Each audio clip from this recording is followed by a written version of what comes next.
आखिर क्या किया जाए। ठीक है, याद रखिएगा कि आप चाहे क्रॉस ब्रीड के साथ काम करें या चाहे प्योर ब्रीड के साथ काम करें। अब इसमें मेरा दो कैटेगरीज है क्रॉस ब्रीड के अंदर। क्रॉस ब्रीड में एक कैटेगरी ऐसी है जिसमें वैलेंटी ब्लड ज्यादा है, और क्रॉस ब्रीड में एक कैटेगरी ऐसी है जिसमें वैलेंटी ब्लड पास तो 1 करोड़ ही है, कोई कहता 2 करोड़ है, कोई कहता 3 करोड़ है, कोई कहता 50 लाख है। अगर आपके पास पैसे की फरावानी नहीं है तो अगर आप प्योर ब्रीड के साथ स्टार्ट करते हैं तो वही 5 या 10 जानवरों से स्टार्ट लेंगे। लेकिन इसमें एडवांटेज और भी है। एडवांटेज एक और ये भी है कि अगर 5, 6, 7 महीने के बाद किसी वजह से आप सेटअप को कंटिन्यू नहीं करना चाहते तो आपके सारे जानवर अपनी वर्थ में बढ़ चुके होंगे।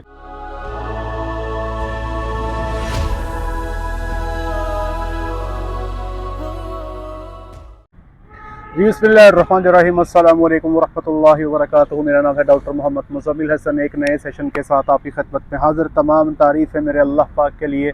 सब भाई हमारे साथ मिलकर दुरूद शरीफ पढ़ लें। अल्लाहुम्मा सल्लि अला मुहम्मदिन व अला आलि मुहम्मदिन कमा सल्लैता अला इब्राहीम व अला आलि इब्राहीम इन्नका हमीदुम मजीद। अल्लाहुम्मा बारिक अला मुहम्मदिन व अला आलि मुहम्मदिन कमा बारकता अला इब्राहीम व अला आलि इब्राहीम इन्नका हमीदुम मजीद। आज की वीडियो का टॉपिक ये है कि आप नए फार्मर हैं, नया डेयरी का शौक चढ़ गया आपको, कौन से जानवर से स्टार्ट लिया जाए, क्रॉस ब्रीड से स्टार्ट लिया जाए या प्योर ब्रीड से स्टार्ट लिया जाए। आप जिन लोगों से मशवरा कर रहे हैं, मेजॉरिटी जो है आपको ये कह रहे हैं कि यार ये आप नए बंदे हो, आप प्योर से स्टार्ट ना लो, आप फंस जाओगे, आप क्रॉस के जानवर से स्टार्ट ले लो। आखिर क्या किया जाए। ठीक है, याद रखिएगा कि आप चाहे क्रॉस ब्रीड के साथ काम करें या चाहे प्योर ब्रीड के साथ काम करें। अब इसमें मेरा दो कैटेगरीज हैं क्रॉस ब्रीड के अंदर। क्रॉस ब्रीड में एक कैटेगरी ऐसी है जिसमें वैलेंटी ब्लड ज़्यादा है, और क्रॉस ब्रीड में एक कैटेगरी ऐसी है जिसमें वैलेंटी ब्लड थोड़ा है। अगर आपने अपने आप को एक प्रॉफिटेबल फार्मिंग की शक्ल में लेके जाना है और आप चाहते हैं कि आपके दूध की पैदावार जानवरों की ज़्यादा हो, तो उसमें नो डाउट आपको ऐसे जानवर पे जाना पड़ेगा जिसमें वैलेंटी ब्लड ज़्यादा हो। कम से कम 2/3 ब्लड जो है वैलेंटी जानवर के अंदर होगा, तब आपकी जो फिजिबिलिटी है वो वर्कआउट होगी, आपको काम करने का मज़ा आएगा, और फिर डेफिनेटली काम का मज़ा आएगा तो आप आगे बढ़ेंगे। अगर आप पहले सेटअप के अंदर ही फंस गए, आपके पैसे पूरे ना हुए, तो फिर डेफिनेटली जो है आप आगे की तरफ अपना जो सफ़र है वो रोक देते हैं। तो याद रखिएगा कि अगर आपने ऐसा जानवर का इंतखाब करना है जिसमें वैलेंटी ब्लड थोड़ा है तो आपको जानवर संभालने में आसानी होगी, आपका सेटअप जो है वो मुश्किल नहीं होगा आपको चलाना, आपके पास जानवर तंग नहीं करेंगे, आपको गर्मी का ज़रा इशू नहीं रहेगा, आपको पंखे शावर की उस तरह से ज़रूरत नहीं रहेगी। लेकिन फिर जो दूध के एतबार से आपका एक मसला आपको दरपेश रह सकता है कि यार दूध उस तरह से हमारे जानवरों का नहीं आ रहा। कई दोस्त कहते हैं कि हमारे जानवरों का दूध नहीं बढ़ता, हमने ये बंडा डाल के देख लिया, हमने वो बंडा भी डाल लिया, ये भी कर लिया, वो भी कर लिया, लेकिन दूध नहीं आ रहा। याद रखिएगा कि दूध लेने के अंदर 4 चीज़ें, मैं बार बार ये आपको अपनी वीडियोस में बता चुका हूँ। पहले नंबर पे दूध लेने के लिए जानवर की अच्छी ब्रीड, जानवर की अच्छी खुराक, जानवर की सेहत और आपकी मैनेजमेंट, इन चारों चीज़ों का इकट्ठा होना ज़रूरी है। इनमें से एक चीज़ भी अगर आप माइनस कर देते हैं तो आप जानवर से दूध नहीं ले पाएंगे। इसका मतलब ये हुआ कि अगर आप 3 चीज़ें इकट्ठी कर भी दें, खुराक भी अच्छी दे रहे हैं, मैनेजमेंट भी अच्छी दे रहे हैं, जानवर की सेहत भी ठीक हो, अगर ब्रीड उसकी जो है दूध वाली नहीं है तो आपको दूध नहीं मिलेगा। इसलिए अब आपको ऐसे जानवर का इंतखाब करना है जो जिसमें वैलेंटी ब्लड ज़्यादा हो, एक्जॉटिक फ्रीजियन ब्लड ज़्यादा हो, ताकि आपके पास दूध की फरावानी हो। अब इस जानवर को जिसमें वैलेंटी ब्लड ज़्यादा है, क्रॉस में है, और एक जानवर जो बिल्कुल प्योर फ्रीजियन है, इन दोनों की मैनेजमेंट का कुछ ज़्यादा फ़र्क नहीं है। आप ये कह सकते हैं कि अगर फ्रीजियन को चलाने के लिए 100 में से 100 पॉइंट्स आपको पूरे करने हैं, तो एक अच्छे क्रॉस के जानवर को चलाने के लिए 100 में से 80 पॉइंट्स आपको पूरे करने होंगे, तब जाके वो चलेगी। वरना मैंने 2010 में जब डेयरी में कदम रखा तो हमारा जो शेड था वो दोनों तरफ से बंद था। ठीक है जी, नॉर्थ और साउथ से बंद था। उसकी साउथ वाली साइड पे मिल्किंग पार्लर था, ऊंचा सा, हवा की आमदोरफ्त रोकता था, और उसकी जो शुमाल की साइड थी वहाँ पे तकरीबन को 6 फुट की दीवार थी। और हमें वहाँ पे एक मसला गर्मी में दरपेश हुआ कि हमारे जानवरों के मुंह से और नाक से रालें बहुत निकलती थी। तब हमें इस चीज़ का अंदाज़ा नहीं था कि यार ये जानवर गर्मी की वजह से रालें निकालता है। हम कभी ये टीका लगा, कभी वो टीका लगा, लेकिन फाइनली जब हमें पता लगा, जिस बात का हमें समझ आई कि यार ये जो मसला है ये गर्मी की वजह से है, हमने दीवार हटाई, वहाँ पे जो है लोहे के पाइप लगवा दिए, अपने पंखे शावर बेहतर किए, हमारे इस जानवर का मसाइल जो थे वो हल हो गए। तो मेरे भाई याद रखिएगा कि क्रॉस के अच्छे जानवर को भी आपको पंखा भी देना पड़ेगा, शावर भी देना पड़ेगा।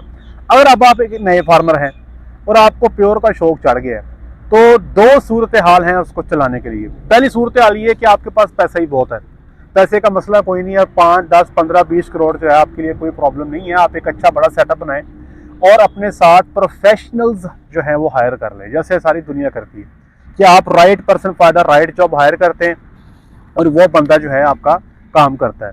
ठीक है जी, आप जितने मर्जी सियाने हो जाएं, लेकिन घर जब तमीर करना होता है तो आपको एक अच्छे मिस्त्री की ज़रूरत पड़ती है। इसीलिए अगर आपने ये अच्छे लेवल पे फार्मिंग करनी है, पैसे का मसला नहीं है, तो अच्छे मैनेजर्स की तलाश करें, अच्छे डॉक्टर्स की तलाश करें, आपका सेटअप इंशाल्लाह होल अजीज अच्छे तरीके से चलेगा। लेकिन दूसरी तरफ अगर आपके पास फाइनेंसिस का मसला है, आप कहते हैं जी मेरे पास तो 1 करोड़ ही है, कोई कहता 2 करोड़ है, कोई कहता 3 करोड़ है, कोई कहता 50 लाख है। अगर आपके पास पैसे की फरावानी नहीं है, तो अगर आप प्योर ब्रीड के साथ स्टार्ट करते हैं तो वही 5 या 10 जानवरों से स्टार्ट लेंगे। 5 या 10 जानवरों से स्टार्ट लेंगे तो डॉक्टर की एक तो अफोर्डेबिलिटी नहीं बनेगी। अगर दो डॉक्टर आ भी गया बेचारा तो वो ज्यादा देर स्टे नहीं करेगा, और अगर कोई आएगा तो वो आएगा जो बेचारा घर फ्री बैठा है। वरना कोई भी डॉक्टर जो किसी अच्छे सेटअप पे काम कर रहा है वो 5 या 10 जानवरों वाले सेटअप पे नहीं आता, जब तक कि उसकी कोई बहुत बड़ी मजबूरी ना हो। तो बेहतर ये है कि अगर आपने छोटा सेटअप बनाना है 5-10 गायों का, तो उसके लिए ज़रूरी है कि पहले आप एक ट्रेनिंग कर लें। ट्रेनिंग हमने डिज़ाइन की है डेयरी फार्मर्स के लिए, क्योंकि हमारा ज़्यादा फार्मर्स का तबका वो है जो छोटा फार्मर है। हमारे एक फार्मर है फैसलाबाद में, उनका कोई बाईपास के पास फार्म है, उनके भाई ने पहले ट्रेनिंग की हमारे पास, खुद वो सऊदी अरब में होते हैं। तो माशाल्लाह इस वक्त वो 5 वैरायटी गायों के साथ एक अच्छा सेटअप चला रहे हैं। अब मजीद वो 5 गैयां डालने जा रहे हैं, तो अल्हम्दुलिल्लाह they are doing exceptionally well, बहुत अच्छा काम कर रहे हैं। तो मेरा आपको कहने का मकसद ये है कि अगर आपने करना ही फ्रीजियन के साथ और पैसे भी थोड़े हैं, तो पहले अपनी ट्रेनिंग लाजमी कर लें। आपको पता हो कि जानवर को चलाना कैसे है, इसको खिलाना क्या है, इसके साथ मामला क्या करना है, ये कितना, ये इसके प्रोटोकॉल्स हैं, वो सारे के सारे फिर आपको देने पड़ेंगे। ये ना हो कि आप वैरायटी गैयां ले आओ, फिर वही आपके जहन में उल्टे सीधे ख्यालात के इन्होंने क्यों दे दो, इन्होंने मिर्चा दे दो, इन्होंने जनाब हम 10 दिन वंडा बंद कर दो, इन्होंने टीका रखवाता है, क्या अजीब करीब किसी फजूलियात। माजरत के साथ आपको एक बात मेरी बुरी लगती है, लेकिन मैं इसको फजूलियात से बढ़ के और कुछ नहीं कहूँगा कि एक जानवर की खुराक ही आप बंद कर देते हैं, ये फजूलियात ही है और कुछ नहीं है। अच्छा, अगर मिसाल के तौर पे आपने ट्रेनिंग भी नहीं की हुई और आपको फौरी शौक चढ़ गया फार्मिंग करने का, ठीक है, या ट्रेनिंग का टाइम नहीं है आपके पास, बहुत सारे दोस्त कहते हैं कि हम आपके पास 11-12 दिन नहीं आ सकते, हमारे पास टाइम ही नहीं है, तो फिर आपको मशवरा ये है कि फिर आप ना प्योर से स्टार्ट लें, ना हल्के क्रॉस के जानवर से स्टार्ट लें, आप क्रॉस के अच्छे जानवर से स्टार्ट लें, लेकिन दूध वाले जानवर से स्टार्ट नहीं लेना। अब आप प्योर क्रॉस ब्रीड की ऐसी बछड़ी का इंतखाब करें जिसमें 2/3 ब्लड वैरायटी का है, राउंड अबाउट उसको मार्केट से लेकर आएँ, उसको ला के अपने फार्म पे गबन करें और उसको तोड़ चढ़ाएं। ये फिर आपको रिकमेंड करूंगा, ठीक है। अब आप मार्केट में जाएंगे, वहां से 2.5 से 3 लाख के अंदर एक अच्छा जानवर जो है जिसमें 2/3 वैरायटी ब्लड मौजूद है, डिपेंड करता है कि आप 2 दांत ले रहे हैं, 4 दांत ले रहे हैं, 6 दांत ले रहे हैं, मुंह से खीरी ले रहे हैं, दरमियाने कद की ले रहे हैं, ऊंचे कद की ले रहे हैं, काले रंग की ले रहे हैं, डब्बे रंग की ले रहे हैं, सुर्ख रंग की ले रहे हैं, इसके ऊपर रेट डिपेंड करता है। 2.5 से 3 लाख में एक जानवर आपके पास आपका अवेलेबल हो जाएगा। उस जानवर को फार्म पर लेकर आए, तकरीबन 1 साल का आपका प्रोजेक्ट है। वो जानवर जो है 1 साल में तकरीबन 2.5 लाख, 2.25 से 2.5 लाख, अगर आपके पास अपना समझ चारा है, खुद बंडा बनाते हैं, लूसन बरसीन की प्रोविजन भी है, तो तकरीबन 2 से 2.25 लाख रुपया लगा के वो जानवर आपका तैयार हो जाएगा। ये जानवर जब आपका तैयार होगा, इसके फायदे सुन लें। सबसे पहले 1 साल आपके पास रुक गया, मुकम्मल वैक्सीनेटेड है। नंबर 2, आपने इसमें अपनी मर्जी का सेक्स सीमन रखवाया हुआ है।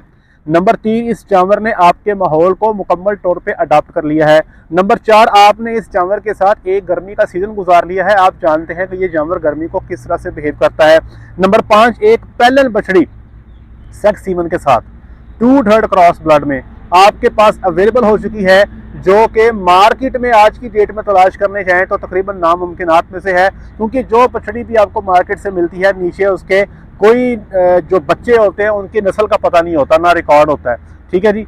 अगला एडवांटेज ये होगा कि ये जानवर आपके पास इंशाल्लाह पहला सुबह 20+ का देगा। अगला एडवांटेज ये होगा जो इसके नीचे बच्चा आएगा उसमें जो वैलेटी ब्लड है वो 2/3 से भी ज़्यादा हो जाएगा, तो इसके बेशुमार फ़ायदे आपको मिलेंगे। लेकिन इसमें एक ही डिसएडवांटेज जो आपको महसूस करना पड़ेगा वो ये है कि आपका जानवर 1 साल आपसे पैसे लगवाएगा, आपके ऊपर इन्वेस्टमेंट लगेगी, और उस इन्वेस्टमेंट के बाद 1 साल की इन्वेस्टमेंट के बाद आप इस काबिल होंगे कि अब आपके पास रेवेन्यू आना शुरू होगा दूध की शक्ल में। इसमें ये इंतज़ार का जो पैंडा है, ये इंतज़ार का पैंडा करना पड़ेगा। लेकिन इसमें एडवांटेज और भी हैं। एडवांटेज एक और ये भी है कि अगर 5, 6, 7 महीने के बाद किसी वजह से आप सेटअप को कंटिन्यू नहीं करना चाहते तो आपके सारे जानवर अपनी वर्थ में बढ़ चुके होंगे। ये ऐसा नहीं होगा कि मिसाल के तौर पे लोग दूध वाले जानवर लेके आते, कोई 6 लाख का, कोई 7 का, कोई 7.5 का, कोई 8 का ले आए, 7-8 महीने के बाद यार ये तो समझ नहीं आ रही। अब जब वो सेल करने जाते हैं ना तो कोई 4 का बिकता, कोई 3 का बिकता, कोई 5 का बिकता है, क्योंकि सुबह सारा पी लिया होता, प्रेगनेंसी आ नहीं रही होती है। प्रेगनेंसी है भी तो छोटी प्रेगनेंसी है, थोड़ा सा दूध है, जानवर का रेट ही नहीं लगता, बहुत बड़ा लॉस होता है। यहाँ पर ये वाला एडवांटेज है कि अगर आप बछड़ी लेके आते हो, आपने गब्बन कर ली, 5, 6, 7 महीने के बाद छोड़ो यार हमने नहीं करना, हमने बाहर जाना पाकिस्तान से, या कोई और वजह बन गई फार्म छोड़ने की, या कोई वजह बन गई, आप इन जानवरों को अब अच्छे रेट पे सेल कर सकते हो। इसके पे ढेर सारे आपको गाहक मिल जाएंगे जो सेक्स सीमन की बछड़ी आपसे आपके रेट पे, अच्छा जानवर अच्छे रेट पे आपसे उठाने के लिए तैयार हो जाएंगे।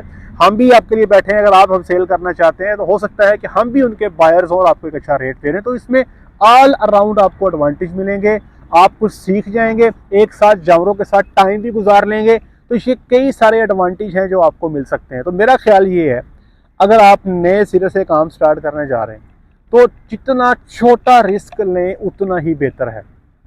जिनके पास पैसे थोड़े हैं, जिसके पास तो पैसा ज्यादा, उसको तो इस डिस्कशन से ही बाहर कर देना। उसके लिए तो बहुत आसान है कि 50 गाइयां लाए, फिर 25 लाए, फिर 25 लाए, 100 का सेटअप बनाए, 5-6 साल तजर्बे वाला एक डॉक्टर रखे, 2-2 साल वाले 2 डॉक्टर रखे, पूरा सेटअप उसका डॉक्टर चलाए। उसके लिए तो मसला ही नहीं है, क्योंकि उसके पास पैसे हैं, उसके पास रेवेन्यू है, उसके पास 100 काउज मिल्किंग में है, डेली का उसका 3000 लीटर दूध है। उसके लिए तो ये मामला है ही नहीं, क्योंकि वो इस चीज़ों को बड़े आराम से मैनेज कर सकता है। छोटे फार्मर का प्रॉब्लम है।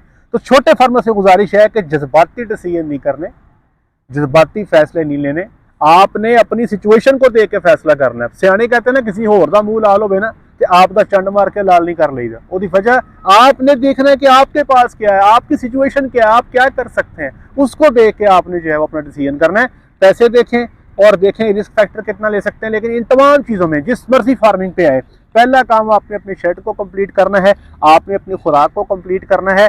सबसे आखिरी स्टेप जो है वो आपका जानवरों की परचेजिंग होना चाहिए। यहाँ भी लोग गलती कर देते हैं, जानवर ले आते हैं शौक में, शौक चढ़ा होता है, पसमे होंगे ने, डंगर ले आते हैं, पीछे शेड कोई नहीं होता, या तामीर हो रहा होता है, या खुराक जो है साइलेज नहीं होता, मार्केट से महंगा साइलेज लेके डालना शुरू कर देते हैं। चले आप दूर दराज इलाकों में रहते हैं जहाँ पे साइलेज नहीं है, इस्लामाबाद KPK में नहीं है, फिर तो समझ आती है। आप फैसलाबाद में रह के, चिन्योट में रह के, कसूर में रह के, उकाड़ा में रह के, दीपालपुर में रह के, आप अगर यहाँ भी साइलेज आप परचेज करके बेल्ट साइलेज डाल रहे हो तो फिर आपके ऊपर जनाब कल को नाकाम होने, फिर आपको आपका अपना कसूर है। क्योंकि उस एरिया में जो है ना जी, आप रह के अगर आप साइलेज खुद नहीं बनाते हो तो आप इतना महंगा साइलेज डालते हो तो ये आपका खालिसतन आपका कसूर है। तो अब ये पूरी वीडियो देख के फैसला कर लें मेरे भाई कि आपने जो फार्मिंग करनी है वो कौन सी फार्मिंग करनी है, क्रॉस करनी है, व्योर करनी है, क्रॉस में दूध वाले जानवरों पे जाना है। मेरा आपको हाथ जोड़ के मशवरा, माननी तो नहीं है आपने, मुझे पता है, अगर क्रॉस के जानवरों में जाना है, दूध वाले जानवरों में, तो 50-60 दफ़ा सोच लीजिएगा, 50-60 दफ़ा सोच लीजिएगा। अच्छा जानवर का मिलना, नीचे अच्छी पनीरी का मिलना बहुत मुश्किल है, बहुत मुश्किल है। और फिर जब लोग ये शर्त, अभी में हमारे एक दोस्त हैं, बड़े अच्छे दोस्त इस्लामाबाद से हमारे, उन्होंने जनाब तो हमें एडवांस दिया, कहते थे 25 लीटर गाय का दूध चाहिए और 20 से 25 लीटर, लेकिन हमें चाहिए वो जो गर्मी ना करे। आप यकीन करें, मैंने 4 हफ्ते का टाइम लिया था, 4 हफ्ते के बाद उनके पैसे उनको वापस कर दिए। ऐसा कोई जानवर मैं तलाश नहीं कर पाया जो मेरी दानिश के मुताबिक 20 से 25 लीटर दूध दे और साथ में गर्मी भी ना करे। हमने उनको माजरत करके उनकी पेमेंट वापस कर दी। तो सोच समझ के फैसला कीजिएगा, गलती की गुंजाइश नहीं है। बैठे तसल्ली के साथ, कोई बात नहीं 2026 में नहीं फार्म स्टार्ट होता ना हो, 27 में कर लें, लेकिन पक्के पैरी आए। बहुत शुक्रिया, अपना ख्याल रखें, दुआ में याद रखें, 5 वक्त की नमाज बाजमात अदा करें। अस्सलामु अलैकुम रहमतुल्लाहि व बरकातहू।